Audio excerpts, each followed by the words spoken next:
Mis hermanos, buen día. Les saludo con mucho afecto y cariño en este ya domingo 10 de julio del año 2022. Estamos iniciando ya la semana quinceava de tiempo ordinario. Estamos avanzando en este conocimiento del Señor y en este tiempo que como lo hemos visto, a veces pensamos que por ser tiempo ordinario es menos importante que los demás tiempos fuertes. Y realmente, pues obviamente que lo que es la Navidad y lo que es la Semana Santa, con su pasión, muerte y resurrección, todos esos son momentos fuertes en los que intensificamos nuestra fe, pero hemos visto cómo el tiempo ordinario también trae una gran enseñanza, porque al final de cuentas nos sigue hablando de la vida de Jesús, nos sigue hablando de las enseñanzas de Jesús y nos sigue preparando para esos tiempos fuertes. Entonces hoy, en este domingo, la primera lectura está tomada del libro del Deuteronomio, capítulo 30, versículos del 10 al 14. La segunda lectura es de la carta a los Colosenses, capítulo 1, versículos del 15 al 20. Y el Evangelio de Lucas, capítulo 10, versículos del 25 al 37. Entremos en materia porque es mucho lo que se puede meditar. Imagínense, solamente el Evangelio, que es la parábola del Hijo Pródigo, ahí podemos meditar muchas, la parábola del buen samaritano, perdón, que ahí podemos meditar muchas cosas, pero mucho ya lo hemos visto, lo hemos meditado. Ahorita trataré de que el Espíritu Santo me guíe para enfocarlo de otra manera. En la primera lectura, el Deuteronomio nos habla de los 10 mandamientos. El tema es los 10 mandamientos. Moisés les habla al pueblo y le dice: escucha la voz del Señor tu Dios, que te manda guardar sus mandamientos y disposiciones escritos en el libro de la ley. ¿Cuál es el problema con los 10 mandamientos, mis hermanos? ¿Realmente los cumplimos en la actualidad? ¿Los cumplían en aquel entonces? El problema es que a veces los mandamientos los vemos como restricciones, y como la mayoría están escritos en sentido negativo: no matarás, no robarás, no dirás falso testimonio, no mentirás. O sea, y nosotros siempre desde niños pensamos que no hagas esto, no te subas a la mesa, no te bajes y no hagas. El no, no y no nos hace que nos sintamos limitados, como si limitaran nuestro actuar. Y de una manera inconsciente sentimos así los 10 mandamientos, como que son limitantes para nosotros. Pero no es así. Los 10 mandamientos del Señor, la tabla de la ley, no la dictó para fastidiarnos, sino para guiarnos hacia el camino de la felicidad, de la seguridad nuestra. Yo les pongo el ejemplo de cuando vas manejando en la carretera. Tú tienes en mente un camino por donde quieres llegar al destino por el que vas, y de repente te encuentras con un letrero y una que dice: prohibido el paso, zona peligrosa. Y entonces tú, cuando ves ese señalamiento que no te permite pasar por ahí, no te pones a decir: no, pues es que me están limitando, yo voy por donde yo quiero, porque sabes que por algo te lo están poniendo y que puede ser peligroso que te vayas por ahí, y si vas con tu familia, con mayor razón. ¿Qué es lo que haces? Sigues la desviación, sigues el camino que te están indicando para llegar al lugar a donde vas a ir. Eso es lo que hacen los 10 mandamientos, mis hermanos. Te previenen de un peligro si vas por un camino y te indican por el camino que realmente debes de seguir. Pero no lo sentimos así. Mira, cuando vas acercándote a las vías del ferrocarril, está el letrero que te dice: cuidado con el tren, y te dice que el tren tiene preferencia. Y cuando tú ya lo ves que viene, pues lo que tienes que hacer es frenarte. Y sin embargo, ¿cuántas veces las personas han querido ganarle el paso al tren? ¿Y cuántos accidentes fatales hemos tenido? Esta semana precisamente hubo un accidente en el que una mujer quiso pasar al tren, iba con sus 4 hijos. Lamentablemente 2 de sus hijos murieron, una de 1 mes de nacido y uno de 12 años. Entonces, si nosotros realmente viéramos que todas esas cosas son para nuestro bien, pero somos desesperados, queremos hacer con los mandamientos de Dios, para aplicar nuestros criterios. No robarás, pero bueno, nada más es poquito y es por necesidad. No mentirás, pero pues es una mentirita piadosa. No, no desearás la mujer de tu prójimo, pero pues que al cabo mi mujer no se va a dar cuenta y a ella no le falta nada. Y empiezas a justificarte. Tan sencillo como, volviendo al ejemplo del tráfico con los semáforos. ¿Cuántas veces cuando ves un semáforo que se está poniendo en rojo es para que te detengas? Y sin embargo, ¿cuántos accidentes de tráfico ha habido por personas que se pasan el rojo y tienen un choque, un accidente en el que muchas veces también hay personas que fallecen? ¿Y te has puesto a pensar, mi hermano, cuánto dura un semáforo en rojo? Yo te reto a que cuando llegues a un semáforo y te pare, Toma el tiempo. Yo me he fijado en algunos es 1 minuto, en otros es 2 minutos. ¿Acaso vale la pena arriesgar tu vida por 2 minutos, por 1 minuto de espera? ¿Acaso vale la pena arriesgar tu salvación por infringir estos mandamientos, porque aunque sea nada más poquito? No, mis hermanos, los mandamientos, como dice aquí el libro de Deuteronomio, no son superiores a tus fuerzas. O sea, ¿qué tanto te esfuerza frenar para pararte en el semáforo? ¿Qué tanto te cuesta frenar tu boca para no decir una mentira? O sea, no es algo que esté lejos de ti. Dice, no están en el cielo para que digas quién subirá para que me los traiga y lo pueda obedecer. Ni están del otro del mar para que diga quién cruzará el mar para traernos, para escucharlos y poderlos obedecer. Están cerca de ti, están en tu corazón, dice, en tu boca y en tu corazón para que puedas cumplirlos. Quizá también otro problema es que, pues bueno, en el Antiguo Testamento era un Dios lejano, un Dios que, pues sí, sentíamos su compañía en la nube, en el fuego, pero un Dios que no podíamos ver y que incluso el que lo pudiera ver cara a cara podía morir. Entonces, a lo mejor esa era en la parte inconsciente también, obedecer los mandamientos de un Dios que ni conocemos. Y sin embargo, a pesar de que realmente había elementos para sentir su presencia y sentir que conocen la misericordia de Dios, Jesucristo todavía viene y nos lo hace más cercano, como dice la segunda lectura, siendo Jesucristo el primogénito de toda la creación, siendo el fundamento de toda la creación, todo fue creado por Él y para Él. Él es la primicia de nosotros, y sin embargo Él dejó todo eso que tenía, todas esas prerrogativas en el cielo, para bajarse y hacerte como uno, y sobre todo para salvarnos, para morir en la cruz por nosotros. Dice, porque Dios quiso que en Cristo habitara toda plenitud, y por Él quiso reconciliar consigo todas las cosas del cielo y de la tierra, y darles la paz por medio de su sangre derramada en la cruz. Pero fíjense, no solo derramó su sangre en la cruz, que desde ahí también ya fue una señal de obediencia. Jesús lo hizo para obedecer a su Padre, que le mandó a hacer eso para nuestra salvación. Jesús vino a enseñarnos a cumplir los mandamientos.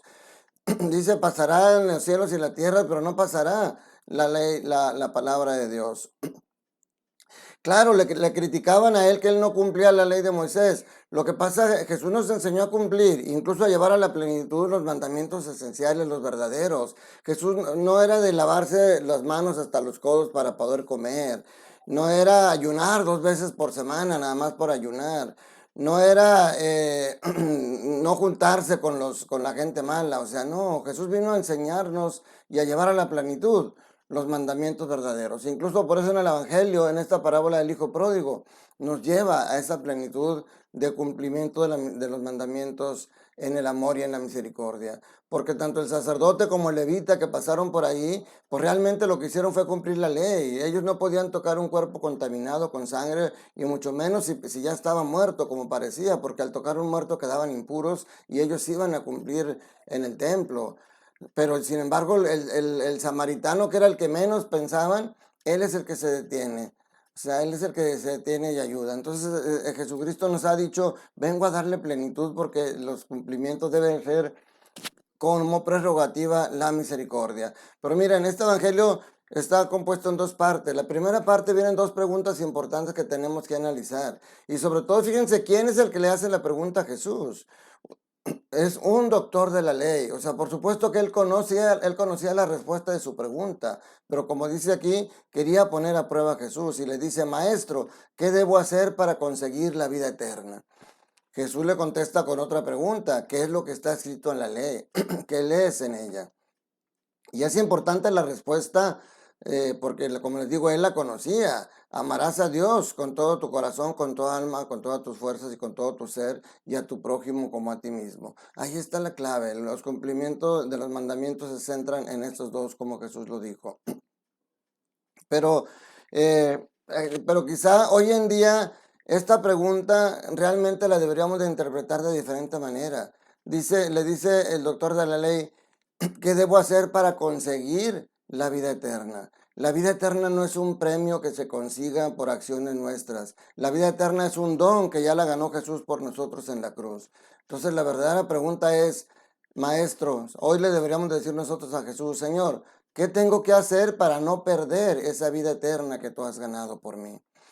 Pero si nos aterrizamos hoy en día, mis hermanos, yo quisiera preguntarles a ustedes, ¿tú realmente eres consciente de que hay una vida eterna? Porque si vemos a la humanidad, parece que no tenemos esa conciencia. Creemos que esta es la única vida y por eso hay que vivir, hay que disfrutar y hay que, no importa si me embarazo y luego tenga que abortar, no importa si vivimos tres juntos, dos mujeres y un hombre juntos, si vivimos el amor múltiple, tantas cosas que hay hoy que nos hacen pensar que creemos que esta es la única vida y hay que vivirla y hay que disfrutarla. Entonces yo creo que para poder responder o hacer verdaderamente la pregunta con fe a Jesús, tenemos que tener en cuenta tres cosas. Primero, tener conciencia de que verdaderamente hay una vida eterna, que el camino por que con la muerte no se termina nuestra vida aquí. A final de cuentas dices, pues bebe, goza y te mueres y se acabó. No, no se acabó. Vas a seguir viviendo. Realmente todos fuimos creados para la vida eterna. Entonces, lo primero es tomar conciencia de que hay una vida eterna. Lo segundo, que esa vida eterna hay dos destinos donde lo vamos a poder vivir. Una es en el cielo y otra es en el infierno. Vas a preguntarte como católico, ah, caray, ¿dónde dejaste el purgatorio? Bueno, el purgatorio no es para vivir la vida eterna. El purgatorio es temporal, para poder purificarte y entrar a gozar de la vida eterna en el cielo. Del purgatorio no sales para ir al infierno, por eso se le llama benditas ánimas del purgatorio. Del purgatorio sales para ir al cielo. Pero entonces tú tienes que tener esa conciencia. Hay dos destinos, el cielo o el infierno. ¿Dónde vas tú? Porque la tercera pregunta, el tercer razonamiento sería mi estilo de vida, ¿hacia dónde me está llevando? Lo que yo estoy haciendo con mi vida, ¿me lleva hacia el cielo directamente? ¿O por lo menos me lleva hacia el cielo a través del purgatorio? ¿O me lleva a donde dice Mateo será el llanto y el dolor y el crujir de dientes? Entonces es importante que lo meditemos porque muchas veces nos vamos al extremo de decir, pues yo no robo, yo no mato, yo soy buena persona. No basta ser buena persona, no basta no robar y no matar, porque también el Evangelio nos ha hecho claro, Jesús es exigente en en el amor como Él ha amado. O sea, tú realmente amas a tu esposa y amas a tus hijos, los respetas, los cuidas, los proteges, porque si bien no robas y no matas, pero a lo mejor haces por ahí unas trancitas en el trabajo, o a lo mejor andas por ahí con otra mujer que te ha coqueteado y pues que cuando se te hizo fácil y ahora es como que sin querer queriendo, como dice el Chavo del Ocho, ya tienes dos mujeres y dos familias. O sea, hay muchas personas en este mundo que navegamos con la cara de buena persona, pero hacemos cosas contrarias a los que nos marca la ley de Dios. Y entonces hoy este pasaje del buen samaritano nos dice que nosotros tenemos que practicar el amor con todas las personas, porque la segunda pregunta que le hacen, ¿quién es mi prójimo? En aquel entonces, para los judíos, su prójimo eran los connacionales, o sea, solamente los demás judíos. Los samaritanos estaban lejos de ser considerados como prójimos, eran enemigos. Hoy en día no es algo tan diferente. Para nosotros es fácil practicar el amor con mi familia, con mi esposa, con mis hijas, con mi padre, con mis nietos, con mis amigos cercanos, con aquellos que piensan como yo, pero los marginados, ¿cuál es nuestra acción con los marginados? Los indocumentados que andan aquí nos fastidian, los homosexuales, los drogadictos, todas las personas que creen cosas que nosotros no creemos o aceptan cosas que nosotros no aceptamos, los rechazamos. Pero ¿qué pasa? Miren, mis hermanos, el prójimo nosotros no lo escogemos. Sí, a veces tú dices, voy a hacer una obra de caridad para ayudar a Casa de Simón de Betania o para ayudar a los indigentes, y entonces tú estás dirigiendo tu acción misericordiosa ahí, pero ahí sería, ni sería siquiera una obra de caridad a veces, sería simplemente un acto filantrópico, que no es malo. Pero la obra de caridad se hace sobre todo con el prójimo, con el necesitado que Dios pone en tu camino, que a lo mejor a veces es alguien que te cae mal, alguien que ni es tu amigo, alguien que al contrario lo consideras tu enemigo, pero en ese momento necesita tu ayuda. ¿Qué es lo que harías? ¿Lo dejas en el camino o realmente lo ayudas? Porque mira, el samaritano no dijo, bueno, este pobre hombre lo voy a poner en la orilla del camino para que no lo... para que no pasen, o simplemente lo voy a llevar y lo voy a dejar allá en la Cruz Verde, en urgencias. No, esta persona lo curó sus heridas, a lo mejor hasta llegó tarde a donde iba, y todavía dejó dinero ahí en la posada para decir, si gastas de más, yo te lo pago cuando regrese. Esa es la verdadera acto de misericordia, mis hermanos. No sentir pena, no sentir lástima. Ay, pobrecito, cómo está sufriendo. Ya hemos dicho que la lástima simplemente hace para que tú sientas que eres buena persona porque estás sintiendo lástima por él. Compasión, compadecerte, que es lo que Jesús tenía. Se compadecía porque los veía como ovejas sin pastor. Compadecerte no solamente es decir, pobrecito, no tiene que comer, sino acercarle alimento a la persona para que coma. No solamente, pobrecito, qué frío está haciendo y cómo estás padeciendo ese frío, sino darle una cobija, una chamarra para que se cubra. Hoy el Señor nos llama al amor, a la misericordia, porque algo tan sencillo aparentemente, yo les he dicho otras veces, ¿qué es lo que tú esperas encontrar en el cielo? En el cielo esperas encontrar esperanza, esperas encontrar amor sobre todo, paz, tranquilidad, comprensión, buen trato. Pues todo eso puedes empezar a vivirlo aquí. Por eso el Señor decía, el reino de los cielos ya está cerca. El reino de los cielos ya está aquí y está en ti, en tu corazón. De tu corazón sale todo lo necesario para vivir el cielo en la tierra. Y sin embargo, ¿qué es lo que vivimos aquí? Vivimos cosas que no vamos a vivir en el reino de los cielos. El odio, el rencor, la envidia, el bullying, el maltrato a la gente y todo eso, mis hermanos. ¿A dónde nos está llevando? No nos está llevando al cielo, nos está llevando o al infierno, o si acaso al purgatorio si alcanzamos a librar. Hoy el Señor nos invita a ser exigentes con nosotros mismos, a vivir los mandamientos, como dice la primera lectura, pero a vivirlos en la plenitud del amor, como nos lo ha enseñado Jesucristo. Toda aquella persona que sufre es un prójimo al que tú le puedes ayudar económicamente, con material de curación, con cobijas, con cosas materiales, sí puede ser, pero también aquel que necesita una palabra de consuelo, aquel que necesita una palabra de aliento. Y a lo mejor, como te digo, fíjate, imagínate que en tu trabajo hay una persona que le está yendo mal y esa persona te cae mal y no son amigos. Pues ahí es donde te tienes que acercar y decirle, ánimo, no te preocupes, Juan, ¿qué te puedo ayudar? Esto va a pasar, tú puedes salir adelante, échale ganas en tu trabajo. Eso es fácil decírselo a un amigo, pero decírselo a alguien que te cae mal, ahí es donde realmente vas a poner en demostración que eres cristiano y que vives el amor y la misericordia tal como Jesús nos lo ha enseñado. Vuelve a leer esta parábola del buen samaritano y pídele al Señor que te ilumine para saber cómo hacer, porque al final, fíjate cómo termina diciendo Jesús. Eso es bien importante porque al final del Evangelio nos deja claro que todo lo que aprendemos de Jesús no es una teoría. Aquí no es que tú, ya entendí, ya comprendí lo que dice, lo que significa la parábola del buen samaritano, ya comprendí quién es mi prójimo. No, no basta con entender. Fíjate las últimas palabras de Jesús. Anda y haz tú lo mismo. Esto se tiene que poner en práctica, porque si no, como dice el apóstol Santiago, una fe sin obras es una fe muerta.